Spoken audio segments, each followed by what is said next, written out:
There's a hero. Kevin Shipp is a hero. If we had more like Kevin, and I think with the kind of courage Kevin shows, he has inspired others to start coming to the surface. And if all of us provide the cover, and this is key, it's up to us to provide the cover for those in academia, those in agencies, those in the military who know this is going on. It's up to us to provide the cover for them to come out of the shadows. And if we leave here tonight and go back to simply carrying out about our lives as we did before, we're missing the point. It's up to all of us to provide the cover that people in these agencies, military and academia, need to come out of the shadows and change the equation. And this is one man that's helped it happen. I have a round of applause for Kevin Shipp, whom I respect greatly.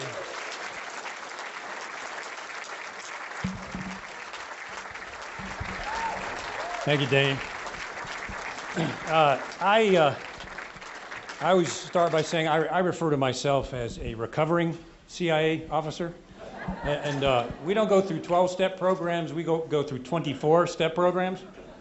And the first 12 steps are learning how to tell the truth again. That's the hard one. And there are some benefits for being a CIA whistleblower, believe it or not. My mail is open before I get it, which is kind of convenient. My cell phone turns itself on and off all by itself. You know? Usually when I'm talking, you can ask my wife, when I come to things like this, it turns itself on, records our conversations, then saves it to my voicemail. That actually happens. And another benefit, if I'm out driving around traveling and I'm lost, there's always somebody following me. I go back and ask directions, I'm good to go. So this is going to be a serious lecture this evening. This is, without a doubt, probably the most important speech I've ever given, and it's probably the most personally risky also. I come from the belly of the beast, the cult-like world of secrecy that operates behind what we see as our elected government, the belly of the beast. I came out to expose this because I saw specifically, in my case, the CIA engage in unconstitutional and illegal activity outside of the Constitution, which for me is everything now. I saw them violate international law with some of their operations and engage in some pretty serious human rights violations. Now, I don't know about you all, but I, as an American citizen, I did not vote for any of those things. And our elected government didn't vote for any of those things, but they're doing them, and I'll show you why. I hope tonight, hope and pray that tonight this speech makes a difference, what I'm about to show you. And I hope tonight it starts kind of a social civil revolution when we stand up against this tyrannical system here that has stepped outside our Constitution and engaged in egregious things. It needs to be reformed, maybe even dismantled. If I can have a hand in that, then thank God. I'm going to talk about the shadow government. Now, you hear a lot of talk out there about the deep state all over the place on news and talk shows. See, it's safe to talk about the deep state now because there's no real risk. It's gotten kind of popular. Some of us were talking about the secret government in 2012 when it was not popular, and it was a little tough. Everybody's talking about the deep state, but they're not, and there's some good folks out there talking about that, but they're not giving everybody the full picture.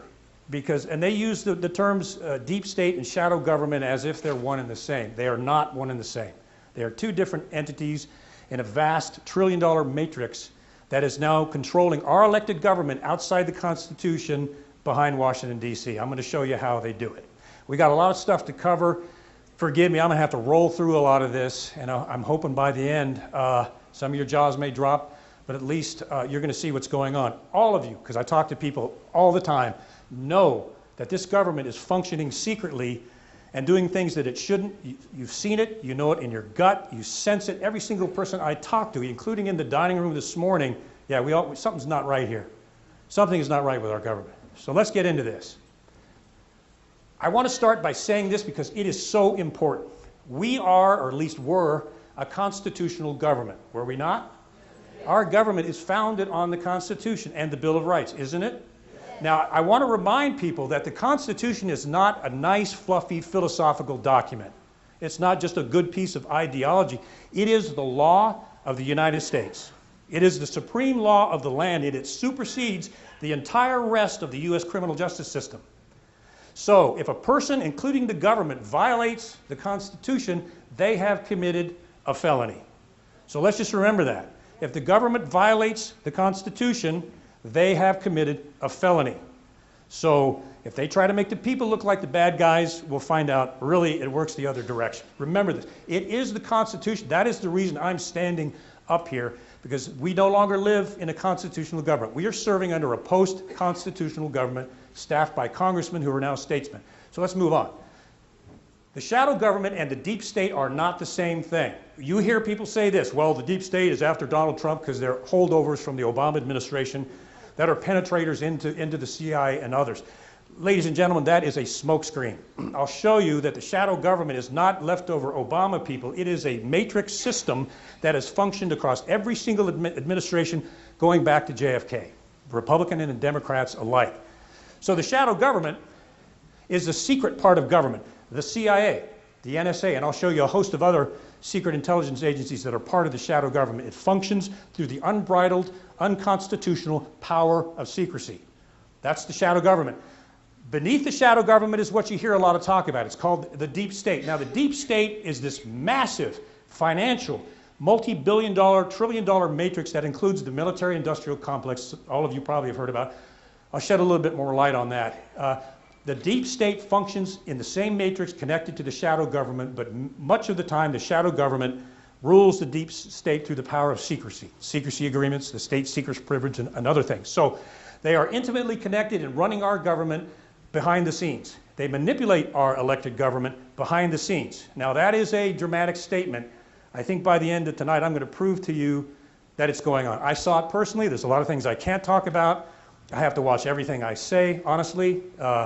For the last 15 years, they've just been waiting for me to make one mistake. I haven't made it yet. So let's talk about this, the shadow government and the deep state.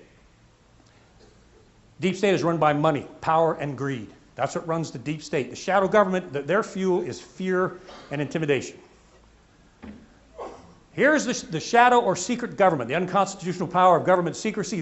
I'm going to show you the components of the secret government, many of them that function outside the Constitution. The Director of National Intelligence has 17 intelligence agencies underneath him at this point that process 90 to 100,000 bits of classified information a day, some of which should not be classified. You've got the Department of Homeland Security, secret agencies there. You've got the Department of State. Hillary Clinton ran guns into Benghazi secretly using Saudi Arabia and Qatar. Most people don't know that. She did it through the secret system. You got the Defense Intelligence Agency that engaged in the torture program. Some people died. They also tried to recruit American citizens to be informants within the United States. I mean, this is, folks, this is an 8-hour lecture, so I'm going to have to pack some of this in there because there's just so much here. But anyway, you got the National Reconnaissance Office that runs the satellite program, all the birds that are up there, and there is a bunch of them. You have the National Geospatial Intelligence Agency, the big secret agency that worked with Google through a big contract and set up Google Earth. So Google worked with the National Geospatial Intelligence Agency through CIA In-Q-Tel to set up Google Earth. So you think it's only Google watching you? It's not. Sadly, Silicon Valley has been recruited by the shadow government. Let's move. JSOC, Joint Special Operations Command. Most people don't know about it, but this is the president's secret army. The president of the United States has his own secret army, special operators that he sends on presidential order into foreign countries in secret to engage in killings, overturning governments, and things that the American people don't know about. It's a secret force. Then you've got the FBI conducting warrantless searches, national security letters where they come into your business and order your supervisor to turn over all of your financial records, and if he or she says anything about them being there, they put your supervisor in jail. Violation of the Fourth Amendment. Now I'm going to talk specifically tonight, because this is so vast, about I consider the two top tiers of what I call the shadow government or the secret government. The first of that is the National Security Agency. Heard a lot about them, haven't we? I'm working with William Binney, the NSA whistleblower who blew the whistle on the NSA surveillance program, house raided by a SWAT team, a gun put to his head. We'll talk about the NSA a little bit. I'm going to focus on what I call the central node of the shadow government, an unconstitutional agency that used to be my life. And I was a senior managing supervisor there in counterintelligence and other things I'll talk about later. It is this one right here, that is the node, the central node of the shadow government, functions outside the Constitution through the power of secrecy, and not even Congress knows everything that it's doing. Is there a constitutional problem with that? You better believe there is. I'll show you exactly how bad that is. The CIA was created through the Council on Foreign Relations, which started back in 1921. They were instrumental in creating the CIA. The CFR was, and back when the CFR created the CIA, they were tied directly into guess who? The mainstream media. The owners of the Washington Post, the Grahams, were members, ranking members of the Council on Foreign Relations. The CIA was feeding information directly into the Washington Post. Philip and Catherine Graham were publishing stories that the CIA had told them to study. Now, in the long, wonderful history of the Washington Post, who owns the Washington Post now? Jeff Bezos of Amazon. What did he just do? He entered into a $6 million contract with guess who? The CIA. So the circle continues. I could spend an hour on the mainstream media's connection to intelligence. Sadly, we don't have that time. But just understand that the CFR was instrumental in creating the CIA. They were directly connected to the mainstream media, and the Washington Post, New York Times, CBS, and others that were feeding information directly to the CIA to be published to alter the opinions of the American people. Okay, we'll just leave that there for now. The deep state, let's talk about what makes up the deep state. Underneath, if you can see, I put the deep state underneath the shadow government, because the shadow government is this powerful monolith outside the Constitution. Much of the deep state, the military-industrial complex, is not violating the Constitution, but they are controlling our elected officials. Okay, so there's a little bit difference, but they are connected pretty intimately. In that, you've got the military-industrial complex. Everybody's heard about that probably. What you haven't heard is Eisenhower originally called it the military-industrial congressional complex, because Congress is tied in so deeply with the military-industrial complex and the deep state that they manipulate what the congressmen and senators do and how they vote, and I will prove that tonight. So Congress is just as tied into the military-industrial complex as Lockheed Martin, General Dynamics, and the others are. Who is the main representative in our government of the people? Congress, right? If they own Congress, we don't have a vote or a voice anymore, and that's the idea. All right, let's go through some of them. They own the intelligence contractors, the defense contractors. We're talking billions of dollars here in revenue that comes from your taxes. The military-industrial complex, about $4.8 million a year is spent by military-industrial complex, the lobbyists, to influence Congress and put money into their PACs, leadership PACs, re-election campaigns, and others, to the tune of $4 or $5 million a year. Huge impact on Congress. There's foreign lobbyists. Saudi Arabia and Israel might as well have a congressional slot on Capitol Hill. They are so influential on our government that they actually have a serious impact on political decisions in Washington. You've got the Federal Reserve, the secret bank that just gave out a couple $1 trillion to some unknown corporations in the military-industrial complex that they won't tell anybody about because their deliberations are secret. With whose money? With our money. So the Federal Reserve is tied in with this.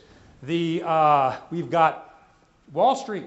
Wall Street funds all of this, the military-industrial complex. Wall Street is so plugged in to the military-industrial complex and the shadow government. It was Wall Street attorneys that formed the CIA. Wall Street has been in the shadow government and the deep state going back to 1947. So they're a part of the deep state. You've got the central banks connected to the Federal Reserve. The Federal Reserve is connected to the International Monetary Fund and the World Bank, because the CFR's stated goal was eventually, and still is, an economic global government. And they're merging through special drawing rights into digital currency eventually. And that's where that started. Wall Street is so connected with the Department of Treasury in business with all of this, they might as well just be business partners in a financial conglomerate. Our government and Wall Street are almost one and the same in the deep state. Trillions and trillions of dollars. All right, it is the system behind government. You can see that I made that S a dollar sign because the fuel of this system is money. And to get that money, they have to keep us in a state of perpetual war. Anybody seen that going on? More on that later. All right, let's move. Secrecy inside the United States. The Central Intelligence Agency and its contractors are supposed to have an overseas mission only, right? Collecting and spying on foreign governments. They're not supposed to have a mission or function inside the United States. However, William Arkin and Dana Priest did an incredible piece of journalism and dug some of this up. There are 10, after 9/11, spent an hour on that. After 9/11, there are now 10,000 secret sites within the United States under the shadow government. 10,000 sites inside the United States. 1,271 government agencies, secret agencies, now involved in secrecy inside the United States. 1,931 large private corporations like Lockheed Martin are now involved in the secret government, the NSA and the CIA, inside the United States. 4,800,000 Americans that we know of, and probably half, that's probably just half the figure, have US government security clearances. And they've signed a secrecy agreement. I'll explain what that means in a little bit. 854,000 they found have top secret clearances. Far more than that. Hundreds of thousands of military-industrial complex employees, from secretaries to people in the mailroom to CEOs, have all signed NSA or CIA secrecy agreements, and they are now bound from saying anything about anything they see, even if it's illegal or unconstitutional. There is a system of personal destruction that will ruin them if they even insinuate they're going to say anything. I'll talk about that in a little bit. Each one signs a secrecy agreement. If they blow the whistle, I'm speaking from personal experience, excuse me, if they blow the whistle, the government has the power to institute what's called a state secrets privilege and shut their case down, seal it in court, and throw them in prison if they talk to anybody about their case, classified or not. Seen a case just like that. They had that kind of power. You blow the whistle in the CIA, after a system of personal destruction, they will slap the state secrets privilege on you, and if you talk to your wife or your attorney, they will put you in prison. Here we go, the military-industrial complex, or the military-industrial congressional complex. This is an example of its power, control, and manipulation of the US Congress, our representatives, the voice of the people. In the center of this, you have the Congressional Armed Services Committee. These are the people, 48 senior members, congressmen and senators, get together under the Defense Authorization Act and decide how much trillions of dollars they're going to spend on military-industrial, on the military, and on intelligence. It is the deliberations that as you would imagine, are done in secret. Nobody knows how much money they're going to assign to that. But I want you to look at this. These 48 senior members of the Armed Services Committee are under the influence of the 5 biggest military-industrial contractors. Lockheed Martin, did you know? Lockheed Martin is the chief surveillance information processor for the CIA, the NSA, and the FBI. Did you know that? Did you know that Lockheed Martin has created a program that tracks every contact that every American has with the IRS? Your phone calls, your emails, the payments that you're making, all run through Lockheed Martin, which is the equivalent almost of a private second government. It is so big. It is funded so heavily, we figured out the average household in America has what could be called a Lockheed Martin tax. $260 comes out of each one of our pocket every year to pay this company, basically to spy on us through the NSA and the CIA, to track our IRS actions. They even track our packages coming through the US Postal Service, and they develop the biometric programs that the government is using to track Americans. Good old Lockheed Martin. Not to mention the ballistic missiles that they make to sell to foreign governments. But we'll just leave that one aside for now. Northrop Grumman, Raytheon, Boeing, Booz Allen and Hamilton, the big dog on the block. You don't hear much about Booz Allen Hamilton except for Edward Snowden. Booz Allen Hamilton for 30 years has been the second arm of the CIA. So much so, they helped set up the intelligence system for the government of Egypt. Booz Allen Hamilton did. And that's, of course, who Snowden worked for. Now, I want you to see this. 48 senior members influenced by these massive corporations, right? $1 trillion in annual tax revenue spending for the military-industrial complex that comes out of our pockets. $46 billion of that is in foreign arms sales. Guess who the biggest arms dealer in the world is? Us. Guess who supplies weapons, bullets, tanks, and missiles to foreign governments more than anyone else in the world? Us. Sadly, I can tell you, it ain't the Russians. Okay.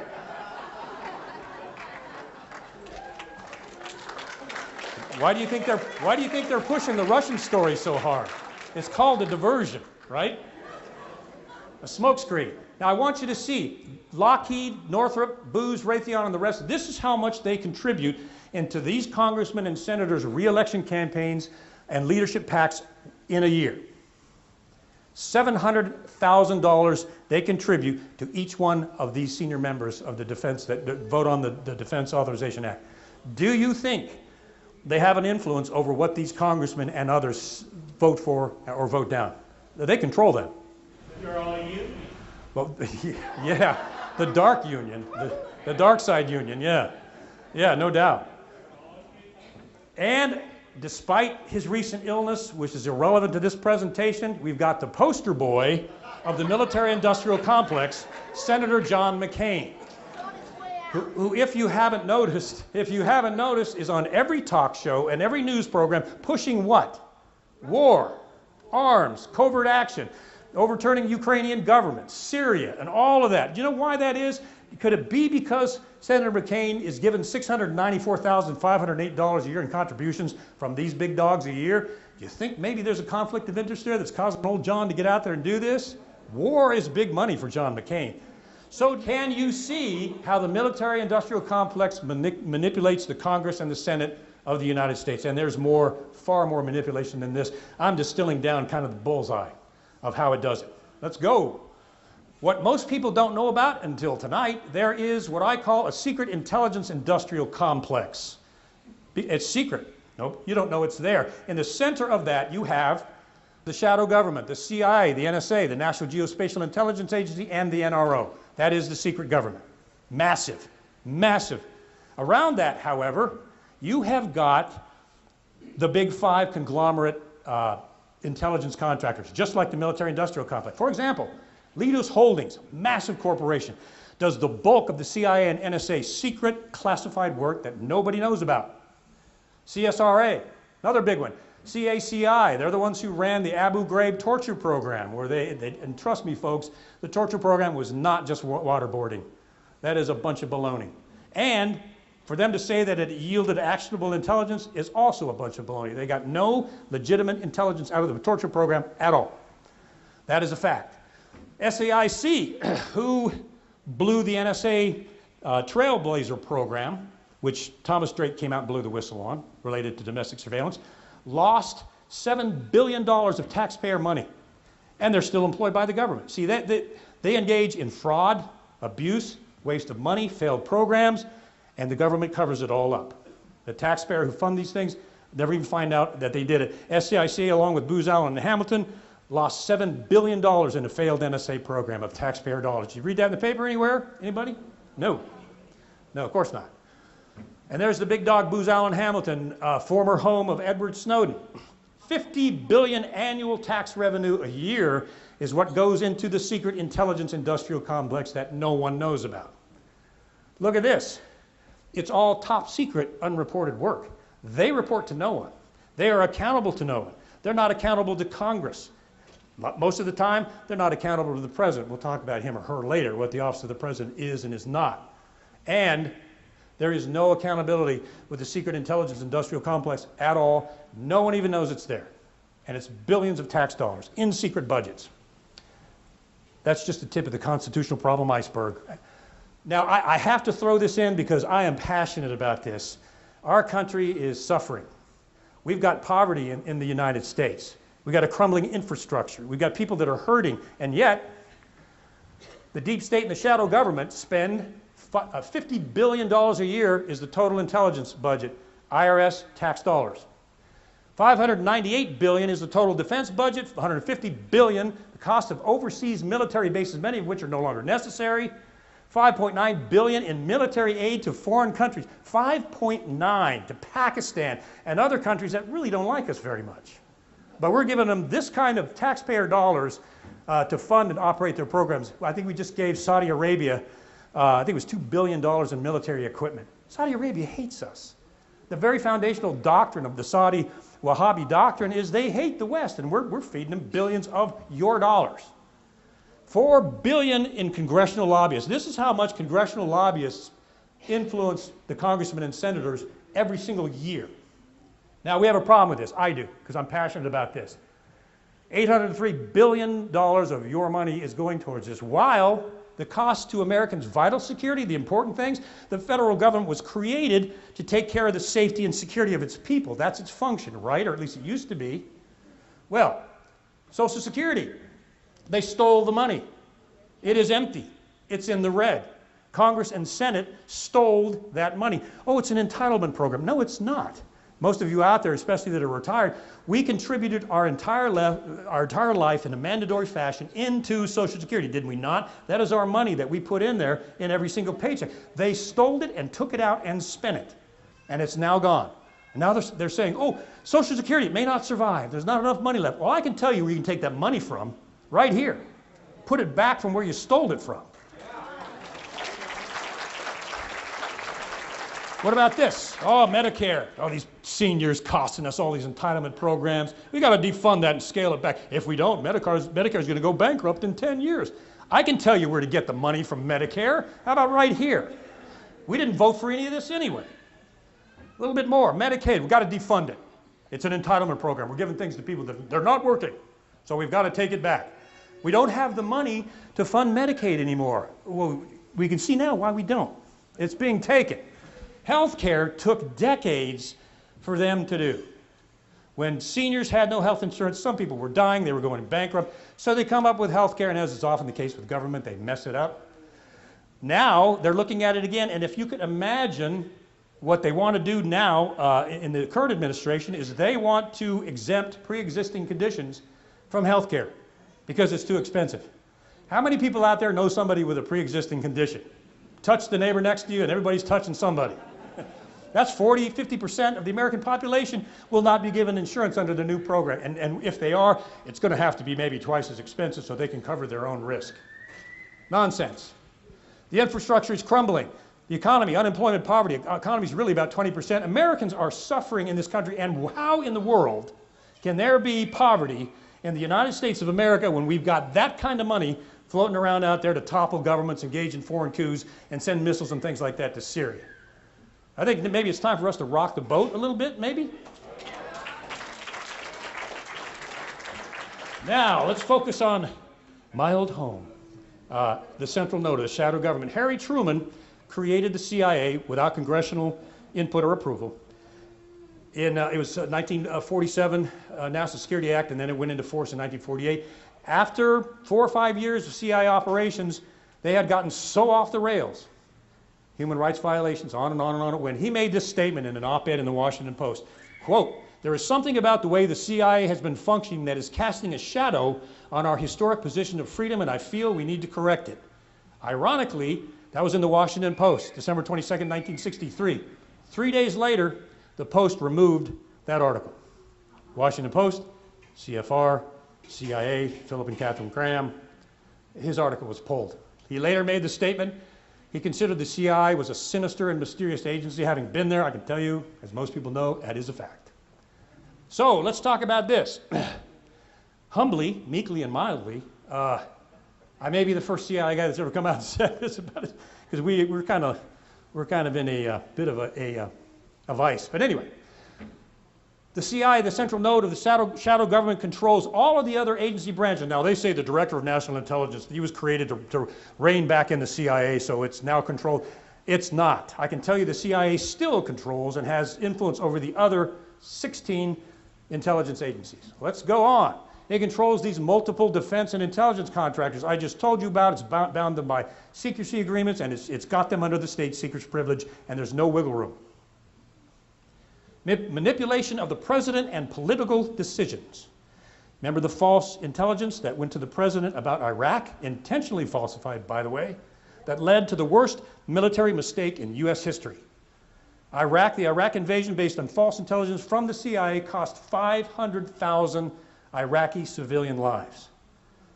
When Donald Rumsfeld, one of the faces of the shadow government, was asked, "Don't you feel bad about 500,000 people being killed?" And his response was basically, "Well, things happen.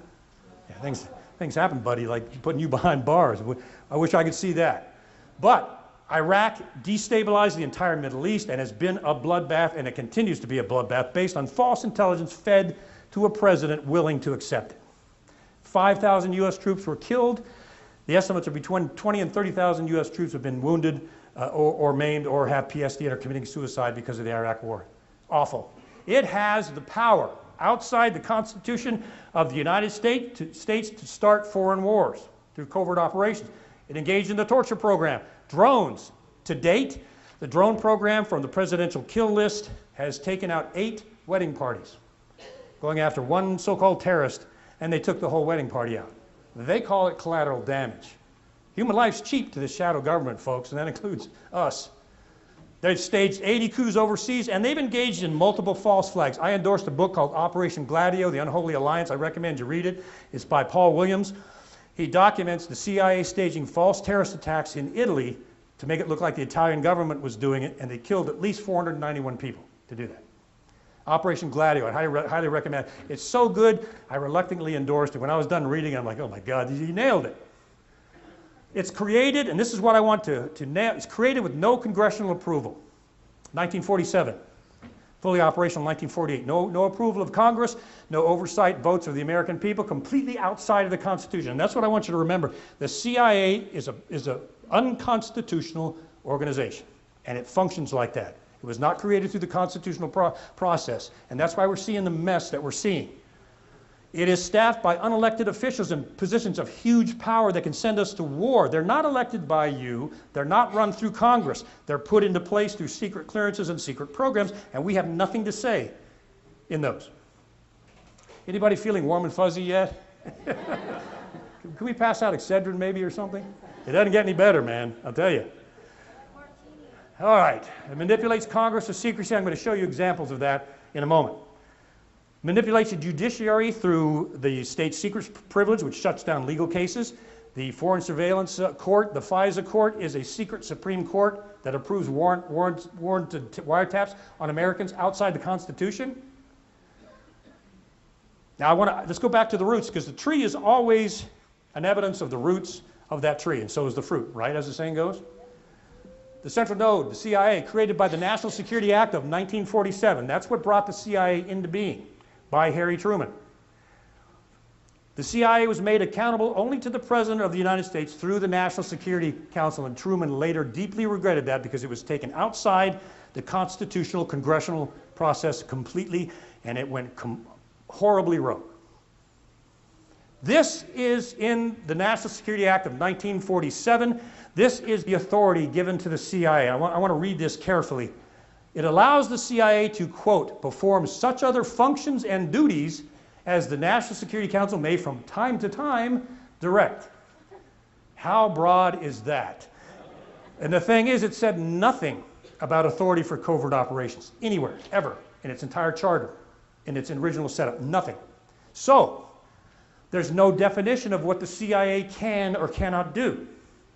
There is no restriction on what the CIA can or cannot do. It thumbs its nose at the Constitution with impunity. There's no democratic or congressional oversight over the Central Intelligence Agency at all. It is an outside, unconstitutional federal agency that operates with impunity. It's a serious constitutional loophole. It has unchecked covert action. Not even Congress knows much. Only a few congressmen knew about running guns into Benghazi. I was on the Benghazi Commission. And only a few congressmen and the Speaker of the House knew that Hillary Clinton was running guns secretly from Qatar and Saudi Arabia into Benghazi, which wound up in the hands of Al-Qaeda, which wound up in the hands of ISIS. The CIA started out like this, a single building in Foggy Bottom in Washington, D.C. Okay, they created an intelligence unit. Originally, Truman wanted objective intelligence provided to the president. That's why he created it. Because it's outside the Constitution, over the years, this used to be my home. This is what it's become, and this is just in Langley, Virginia, a monster of an organization. The exact number of CIA employees is classified, so let's just say it's tens of thousands. So, we're being told that there's a new Cold War with Russia, aren't we?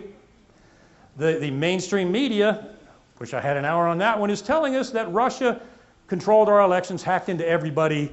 I'm convinced that that's why my washer doesn't work, it's because of Vladimir Putin. But what they're not telling us is there's an internal Cold War inside the Beltway in Washington between the elected government and the shadow government. There's a war. Anybody noticed? Things are kind of crazy? Yeah. The shadow government is a huge complex of secrecy, surveillance, and covert programs that not even Congress knows all about. It is the size of 23 U.S. Capitol buildings, It's the size of 3 Pentagons. And it has spied on the U.S. Senate of the United States when they were processing and writing the torture report. CIA Director John Brennan hacked into the Senate computers and the Senate Select Committee on Intelligence to see what they found out about what the CIA was doing in torture. They went so far as to hack into the emails of the Senate staffers to find out what they were writing and how the report was going to turn out. Ladies and gentlemen, is that a violation of the Constitution? Is that a violation of law? What would you call that? A felony. Was John Brennan indicted? Was he charged with anything? No. He went on about his merry way. Now, this is the chilling part. The CIA spied on the U.S. Senate, and President Obama could do nothing about it. Everybody was saying, Obama, he was behind it the whole time. He was getting Brennan to do it. No, that's not what happened. President Barack Obama could do nothing about what the CIA was doing. They asked him, what did you think about Brennan hacking into the computers? He said, well, I have full confidence in John Brennan. He could not stop the CIA from doing that, and he could not hold Brennan accountable for doing that. The President of the United States does not have power over the shadow government or the CIA. And nothing happened to these people because there's nothing that Barack Obama could do about it. It's not that he was behind it, he couldn't touch it. What does the CIA do? Having lived this for 15 years, their currency is the currency of fear. So what did John Brennan do when he should have been convicted of a felony? Oh, no, no, no. The Senate staffers accessed classified CIA information. They got into CIA documents that they didn't have the clearance for, so we're going to go get them. That's how they do it. Fear. It didn't work. But that's the first card that they tried to play. Now, enter Donald Trump. We were talking about him on break, man. He is out of the box enough to do something. And that's what they're terrified of. What do you think some people think he's a patriot. Some people think he's a narcissist. Some people think he's a fascist. Some people think he's a businessman, should have stayed in business. Some people think that he's broke. Well, it goes across the spectrum. But he has terrified the shadow government. His first statements, you got to kind of like that somehow. His first statements were, I'm going to go into the CIA and we're going to examine their programs and we're going to find out what they've been doing. Especially, I want to know the facts about JFK and that assassination. So how do you think the shadow government, the CIA and the NSA, reacted to that one? Because they got a lot of giant skeletons in their closet. Senate Minority Leader Chuck Schumer, a deep stater, came out and said this. Anybody hear this interview? I want you to think about this. If you cross the intelligence community, President of the United States, quote, the CIA and the NSA, have 6 ways from Sunday at getting back at you. Just let that hang there for. You mean the intelligence community can take out the President of the United States if he crosses? That's what he's saying. This man's a deep stater. Schumer knows what he's talking about. The only other time in history that we have seen something this dark and dramatic between specifically the CIA, shadow government, and the President of the United States was back then. That is Allen Dulles, probably one of the most wicked men ever walked the earth, director of the CIA, crossed JFK. JFK fired him for engaging in covert operations without telling JFK about it. JFK fired Allen Dulles. Allen Dulles set up his own ring of former high-level CIA officers to work against JFK, stop his policies, and politically bring him down. Now, we all know he was assassinated. Guess who they put in charge of the Warren Commission? Guess who put himself in charge of the Warren Commission to find out about the assassination? Allen Dulles. Allen Dulles chose what CIA agents would testify and which ones would not. He also coached the CIA people that did testify on what they could say and what they could not. The fox was over the hen house. The guy that Kennedy fired wound up being the guy supposedly investigating his assassination. And it was clear that Allen Dulles wanted to bring him down. Now, that's just history. You can draw conclusions, and there are conclusions to be drawn. You can go out there and check this all out. It is a history. And there's something very, very, very chilling here. And this remains today. It hasn't changed. Shadow government hasn't changed. It's been the same since 1947. Now, I want to touch on this briefly. I just met with a couple of the top NSA guys who've come out. The NSA, I call them the eyes and the ears of the shadow government. They're in the top 2, remember? The CIA and the NSA. That's why I'm focusing on them. Remember the NSA domestic surveillance program? They were collecting 1.5 billion bits of information on you and me, our emails, our phone calls, our texts, the content of our emails, electronic parking, everything digitally that we did, the NSA was collecting. So, 2 years ago, I think it was, they reformed the NSA program because of Edward Snowden. If Edward Snowden had not happened, there would be no reform. Well, Mr. Former Counterintelligence Investigator Kevin Shipp, don't you think Edward Snowden was a horrible, awful traitor? No. I think he's a hero. And I was in counterintelligence. If it wasn't for him, we would not have known that the NSA was violating our Fourth Amendment right to the tune of 1.5 billion bits of information a day. And he did the right thing. If Edward Snowden had stayed around and gone through the process, there would be no Edward Snowden. I promise you that. All of the information, however, that was collected before the reform, I like what Ron Paul said. He said, anytime the government says it's reformed something, you need to be suspicious. All of the information that they collected on all of us before this reform, they didn't go back and erase that. It's still there. All the information on all of us is still there. There is so much that they call the amount, they had to come up with a new word. There is so much information they have gauged it in a term called yottabytes. It's enough bits and bytes to fill the state of Rhode Island and Delaware with bits and bytes. That's how massive this database is. It's called the Utah Data Center. As we know, they have the exclusive authority. Obama did this. This has just come out. There's more names that they unmasked of Americans. To unmask Americans and reveal their names and the intelligence they collected, they have created a new secret Supreme Court called the FISA report that will approve the surveillance of Americans inside the United States. A judge came out and blew the whistle. The FISA court approved 30,000 surveillance warrants in 1 year, and they only denied 12. Now, I want you to remember this one. Cybersecurity. They have now given the NSA cybersecurity authority to investigate any case in the United States on a U.S. citizen that involves cybersecurity. Do you know how broad that is? Well, we have a security issue here, possible hacking. NSA, you can now go ahead and surveil that American because we think we have a cybersecurity case. They took their power from here and they put it here. The CIA and the NSA are both shielded by the state secrets privilege, which I'm going to break down here in a moment, which shuts down any case by any citizen or corporation that tries to expose what they're doing. Absolute tyranny. It started out as a cipher bureau, also called the Black Chamber, is how the NSA started. That's how big it was. This is how big it is now. This is the Utah Data Center. That's how big that is. It's a multi-billion-dollar facility. The computers there are so intensive, they have to have cooling systems the size of warehouses to cool the data that's processing in the Utah Data Center. That's how massive that database is. So let's get back. Let's get back to the Constitution again. Something that people have lived and died for in this country, thinking it was really in place, which it should be. Let's get back to the Constitution, because that's what America should be all about, and used to be about. Congress is, as I've said a couple of times, what? It's our voice. It's our only voice in Washington, is it not? They're supposed to represent the people. If you're the shadow government and you want to control the people, who do you want to control? Congress. And that's exactly what they're doing.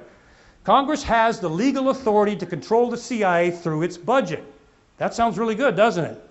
The only problem with it is this. The CIA classifies and withholds all the documents necessary for Congress to do that. And they're completely paralyzed. They don't know what to regulate.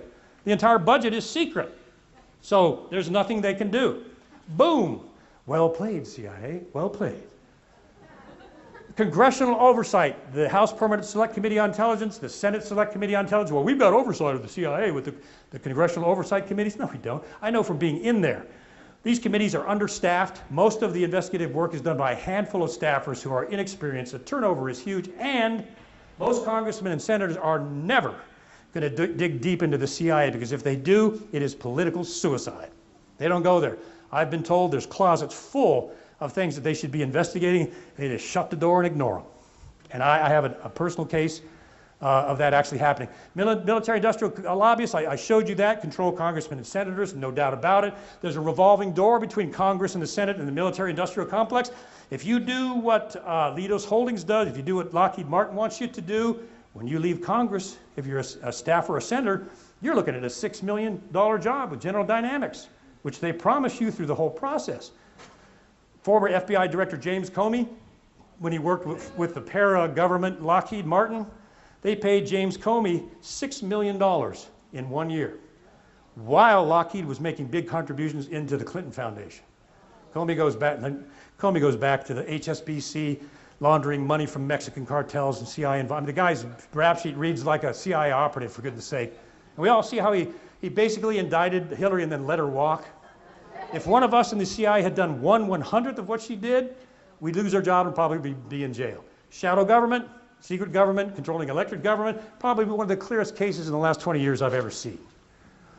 And sadly, our congressmen and senators, most of them, with a couple of exceptions, Rand Paul being one in my view, Congress is now composed not of constitutionalists, but statesmen.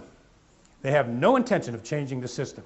They are part of the state. They want to stay part of the state. They want to keep their incumbency. They don't want to change anything. They are statesmen. There's a big difference between a congressman and senator and a statesman. Now, what about these Obama plans in the shadow government? The shadow government has cross-party influence, both Democratic and Republican administrations. Clinton, Bush Sr. engaged in the Iran-Contra drug running scandal, violated U.S. law, violated international law, ran drugs down into South America. That was George Bush and Bill Clinton working together in tandem on this. Nothing to do with party. George W. Bush, God help us. Iraq, NSA surveillance, CIA torture, secret prisons, FBI warrant sources, and on and on and on. How bad can you get? But let's go back to the Democrats. Barack Obama prosecuted more whistleblower leakers than any president in U.S. history. Grossly expanded the NSA surveillance program to the tune of now the NSA can distribute its information on U.S. citizens to all the other 16 intelligence agencies. Gross expansion. The presidential kill list and the drone program, running guns into Syria, supporting the Free Syrian Army. The Free Syrian Army, by the way, which we are still supporting, we being in the shadow government, the Free Syrian Army went into one of the only Christian villages in Syria and massacred the whole population on behalf of the United States government. Most of them are radical Islamists. Many of them have morphed into ISIS. They are driving U.S. tanks, carrying and using U.S. weapons. That's just a head shaker. Hillary Clinton took several $1 million from Saudi Arabia into the Clinton Foundation while she was Secretary of State, took hundreds of thousands of dollars from Wall Street and the military-industrial complex, ran guns into Libya and Benghazi, and intentionally overthrew Muammar Gaddafi when he was trying to make peace with the U.S., even told the U.S. government and the Secretary of State and the President, if you want me to leave Libya, I'll do it.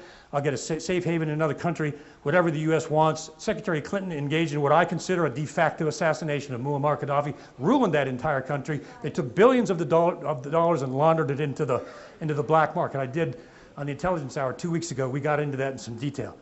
Can you see that the shadow government is not just condensed into one party or administration? No, it's been going on since 1948. What about Congress? Congress will tell us, the voters, oh yeah, I'm going to go to Washington and I'm going to reform this mess.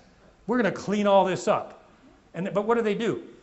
They wind up supporting shadow government, deep state wars, Syria, on and on, covert operations, and it was Congress and Senate, many of them, the Gang of Eight especially, that approved the NSA domestic surveillance program. See, they're not saying much about that, but there are congressmen and senators that knew about that program and approved it. So, I think maybe we've lost Congress, and that's one of our big problems. Let's go through some constitutional violations. I apologize, I'm having to move kind of quick because we're going to get to the crux of the matter here shortly. Remember I said that a constitutional violation is what? A felony or multiple felonies. Let me go through just some of them. Control of congressional hearings, withholding documents and testimony from Congress, blocking Congress from covert programs, classifying and concealing illegal operations like drug running in South America and elsewhere, establishing covert funding from an illegal activity that Congress didn't know about, engaging in some illicit stuff, making money, funding CIA programs with money that was completely outside of Congress. Surveillance of the Congress. The CIA surveilled the Senate. NSA eavesdropped on congressmen's conversations about the Iran nuclear deal. The NSA broke into the conversations of congressmen and recorded and surveilled their conversations. A felony. Control of the judiciary through the FISA court and state secrets privilege, secret use of Americans' tax dollars, we should all be upset about that, surveillance of U.S. citizens, and officials lying under oath. I have tapes of each one of these. The Director of National Intelligence lied to Congress under oath. The CIA lied to Congress under oath. That's no surprise. The NSA did, and the FBI did. Robert Mueller, when asked if the FBI was breaking into Americans' homes without a warrant, said, well, we only do it in a few terrorist cases. Well, they dug up some information, said, no, we know that you do it in just more than a few. He goes, okay, well, we've done it 47 times, serious terrorist cases. So a good staffer did some work and said, nah, it's a lot more than that. We got you on 2,000. So Robert Mueller, under oath, said, okay, 2,000. They did some more digging, said, no, it's, Director, it's not 2,000, it's 4,000. His response was, oh, okay, it's 4,000. They did some more checking, and they said, we've got evidence that it was more than 4,000. Do you know what his response was? Director, can you tell us exactly how many times you've broken into Americans' homes without a warrant? You know what his response was? Well, I can't remember. Pardon me? I think I just feel, cheaper. You can't remember how many Americans' houses? That is a lie. And that's under oath. He knows darn well how many Americans' houses they broke in without a warrant, and it was thousands. Some more constitutional violations, secret operations involving human rights violations. In Syria, so far, 475,000 Syrian civilians have been killed through the CIA-backed, US-backed rebels. 100,000 Syrian military have died. That's 10% of the population. If those were Americans, that would be the equivalent of 1 million Americans being killed by a foreign government in Syria to topple Syria. Propping up the government of Augusto Pinochet in Chile. The CIA paid and supported the murder, execution, and torture of 40,000 Chilean citizens and the disappearance of 200,000 more. And the CIA was paying junta officials under Pinochet that they knew had human rights violations, that they knew were executing people, and they were on the CIA's payroll. More constitutional violations. Silencing whistleblowers by putting them in prison like John Kiriakou for revealing the torture program. Secret prisons, rendition torture, which was not just waterboarding. There were people killed, seriously wounded by the enhanced interrogation program. The torture program. See, that's what a snake does. That's what a serpent does, you know. You can go ahead and eat that apple. It's not going to hurt you, you know. It's enhanced interrogation. It's not torture. It was torture. People died, electrocuted. National security letters where the FBI can go into your place of business and demand your supervisor turn over all your stuff. Warrantless searches I talked about. That constitutional violation. The drone assassination program. Did anybody vote for that? There is a presidential kill list. He has a kill list. Well, Mr. President, who do you want to take out today? Well, let's take out Joe Schmo. And it's no longer definite information that the person is a terrorist. They do it now based on behavioral profile. If you can imagine that. Well, he kind of acts like a terrorist. Let's blow up the whole wedding party. That's what they're doing now. Based on behavior, not on the fact that Muhammad is actually a documented terrorist. They can't even go there now. It's just based on, well, the guy kind of acts like a terrorist, so let's take out the whole party. More. 9/11. Since 9/11, our government has been put under what's called the continuity of government, continuation of government, continuity of government program. What that means is, when George W. Bush declared the war on terror, that was an important term because when the United States goes into a state of war, it suspends the Constitution under the continuity of government program. It came to the desk of Barack Obama, and he continued the continuity of government. We are still in a state of emergency because of the war on terror, which means based on continuity of government, they can suspend the Constitution anytime. Anytime they want, right now, because it has not been reversed. Do we have a constitutional problem here? And ladies and gentlemen, this is probably 30%. The list could be longer if we had time.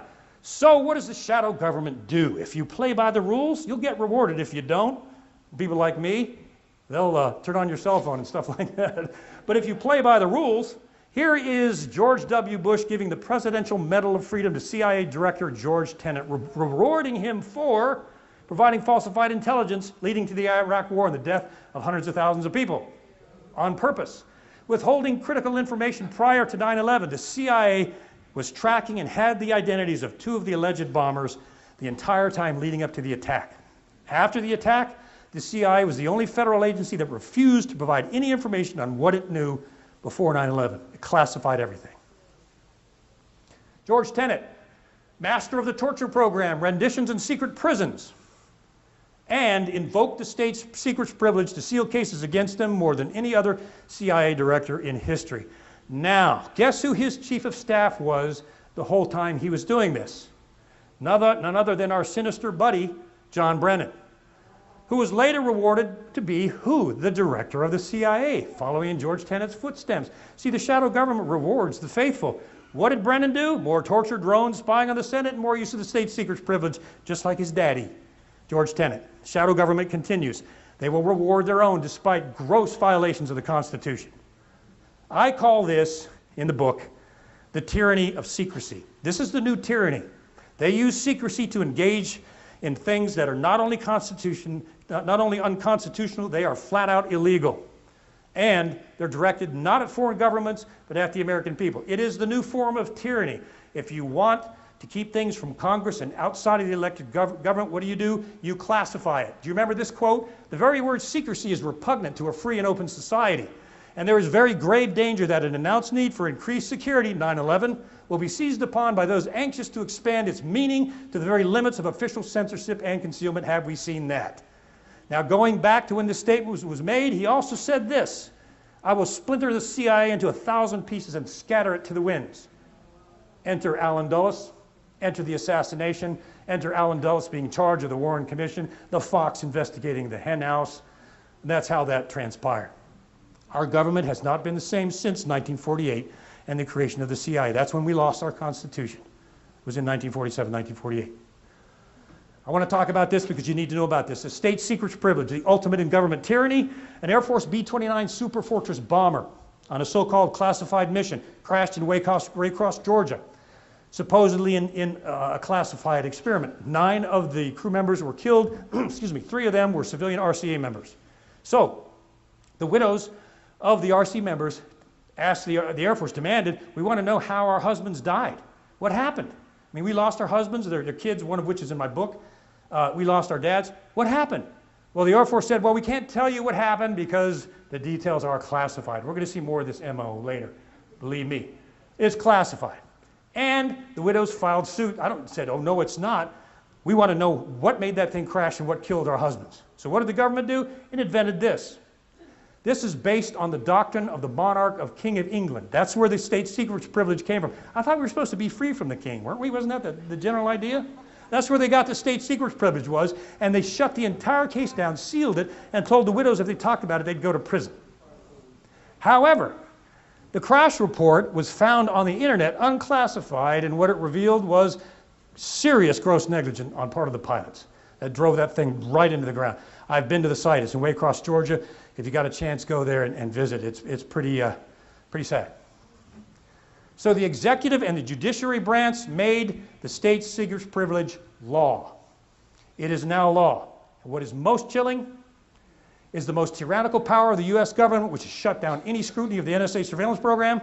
The most tyrannical power of the U.S. government is based on a lie told by the Air Force connected to classified programs and the secret government, and now used with impunity to seal any legal cases brought by civilians or groups or corporations against the NSA. They shut it down, seal the information, and not even Congress will ever have access to it forever. The state secrets privilege. Here it is, ladies and gentlemen, I found it. This is the report out on the internet. You can find it yourself, you can read it. The gross negligence that happened when the pilots tried to correct the trim of the plane, drove that thing right into the ground. That's the actual report on the internet. There's nothing classified about that. There's nothing secret about that. This is Elizabeth Paglia. Her daughter, Judith Lotha, who I interviewed for the book, said she lost all faith in her country, felt betrayed for the first time. They went without any compensation for their husband's death. Their suit was thrown out by the Supreme Court, and they never got justice because of a government lie. Classification and secrecy has been used to protect the government from unconstitutional activity ever since 1948 when the state secrets privilege happened. That's where it all went bad right there, folks. All right, does the shadow government control our government? Well, we're kind of getting there, aren't we? Does the shadow government manipulate the elected government? We're kind of getting there, aren't we? Well, let me show you some things. Control over Congress, manipulates congressional hearings with false testimony, classified documents, refusing to provide information, withholds clearances from congressmen and senators, classifies documents to conceal illegal activity, blocks Congress and the Senate using the state secrets privilege. It controls the White House, classified operations that the president doesn't even know about, manipulating the president with false intelligence like Iraq. It even steps in between the president and his or her re-election if it has to. It can stop a president from being elected. It controls the judiciary through the state secrets privilege and the secret FISA court. It controls our elected government. Okay, all right, here we go. Let's, we only have another 4 hours. But, all right, let me wrap it up. So what does the shadow government do? What is its modus operandi? How does it control Congress? Well, if you want to conceal unconstitutional or illegal activity, what do? Congress demands a torture report. So the CIA provides it. Congress demands the NSA surveillance FISA court documents. So NSA provides it. Congress demands Fast and Furious, why they're running guns or how into drug cartels in Mexico. So the intelligence community provides it. And then the 9/11 Transparency 9/11 Commission report, supposedly given to the American people to find out what happened on the attacks of 9/11. CIA refuses to give anything to the 9/11 Commission. Finally, they released this. 28 pages of the 9/11 report are blacked out, relating to Saudi intelligence involvement in the attacks, its connection to CIA intelligence, and on and on and on it goes. That's a whole nother hour. That's what they do. All right, we're going to wrap it up real quick.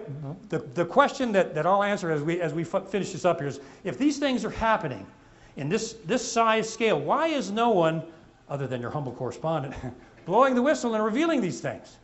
If there are thousands of people cut, why is no one saying anything? There is an exact system of destruction set up by the government to silence whistleblowers and personally and completely and totally destroy them. And I got to wrap this up real quick. What I did real quickly is the CIA tried to tell me I could never say I worked there. And then there's a lot of fake CIA officers out there, which is really irritating for me. So what I did real quickly through a Freedom of Information Act request is I got my counterintelligence performance appraisals and all that other stuff, unbeknownst to the CIA, through a Freedom of Information Act request, and I put them in the book. So, you know, not trying to be a big dog, I'm just saying, can't shoot that one down, can you? This is why I'm still standing here today, otherwise I'd be a puff of smoke. All right, let me wrap this up. They put me under a gag order when I first came out about this stuff, but they wouldn't let me see the gag order. For 2 years, they said my gag order was too sensitive for me to even see, for 2 years. I went to the Senate Select Committees and they completely ignored it. After 2 years, they finally provided me the gag order, and here she is. Does that look familiar to you?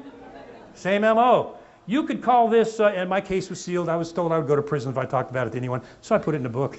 Anyway, system of entrapment. They were trying, and they still are, to get me to say something that violated a gag order I didn't even have.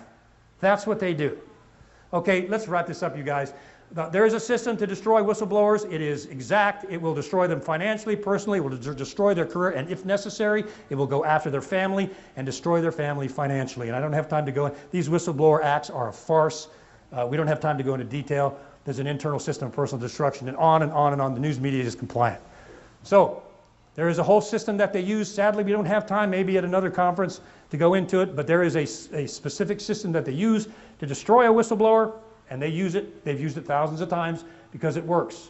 If the employee files suit, the CIA blocks them from getting their own attorney. The CIA classifies all of the employee and their attorney's information and says now the CIA owns it. It locks it up in CIA headquarters so that the attorney and the employee can't see their own notes from their own sessions. On and on it goes. It delays the case. It invokes the state secrets privilege and says that they're going to send the employee to prison if they talk about it to anyone. That's why no one is coming out.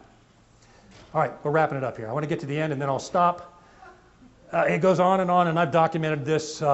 It's a refined system to destroy these people. That's why you don't see them coming out. It's, in some cases, it is death. It's total destruction of the whistleblower. Do you remember the case of Gary Webb? The perfect crime. Lost his family, lost his career, was financially destroyed, went bankrupt, wound up in a hotel room with 2 bullets in his head. Supposedly a suicide. How you shoot yourself twice in the head, I don't know.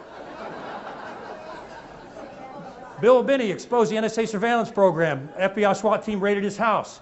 Thomas Drake went through the security intelligence communities to report fraud in the NSA. FBI SWAT team raided his house, charged him with espionage.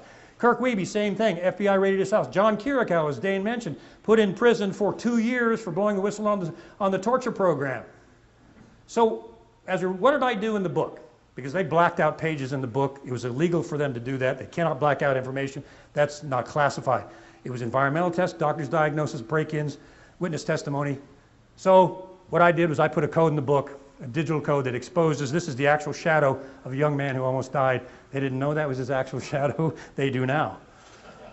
And I put it in the book.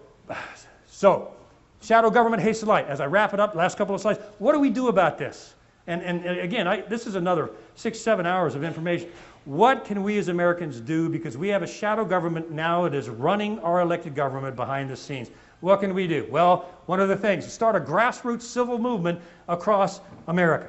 All of us. Every great movement that's been started from Gandhi to Martin Luther King started with one person that decided that they had had enough and they were going to do it the right way. Establish thousands of groups. Cause a social media storm like Dana's going to do when he publishes this video on YouTube. What did we hit, 1 million the last time or something? Yeah. The last talk we gave on the secret government, we hit 1 million hits as we count now. Cause a social media storm. They know we have the internet and they're scared of that. Trust me. Fire them all. Congressmen and senators that are statesmen, fire them. And elect constitutionalists at every level. Kick them out. Get them out of there and put constitutionalists in there. Demand total intelligence agency reform. What I would like to see, frankly, as a former CIA officer, is a complete reform of the CIA and maybe a complete dismantling of that unconstitutional dark organization. Something's got to be done. We have got to never forget this, you guys, ever. This is government by the people. That's why it was created. Congress and Senate are your representatives, not the CIA and not the military-industrial complex. A constitutional government is supposed to serve the people, not the other way around. Government violations of the Constitution are what? A felony. The government has broken constitutional law. They're using your tax dollars to do all of this. And the weapon of tyranny is fear. The shadow government wants you to fear it. The biggest hurdle for me I got over was way back in 2012 when I decided I was not going to fear them anymore. When you decide you're not going to fear them, you're free. That is their only weapon against you. So when I wrap it up, I always like to leave my audiences with this quote attributed to Thomas Jefferson because it is so important. When people fear their government, there is tyranny. When the government fears the people, there is liberty. That's it, you guys. Thank you very much.